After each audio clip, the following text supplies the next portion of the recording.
नाज़रीन अस्सलाम वालेकुम।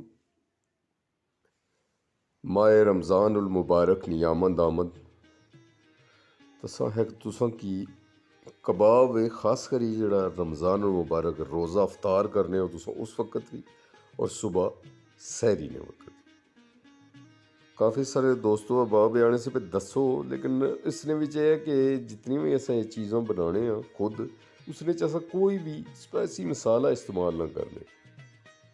पर खुशबू अगर तुसां इसने विच होनी चाहिए है, लहसुन अदरक नी, मेथी है,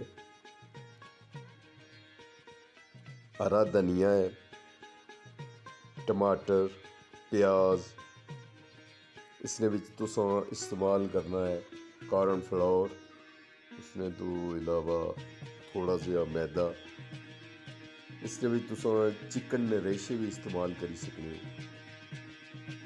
आलू इसने विच ये आलू इस्तेमाल किए, आलू वाले वैसे ही बड़े मज़े होंगे। फिर इसके बाद चटनी, मिंट वाली चटनी है जी, वो तुसां इस्तेमाल करनी है।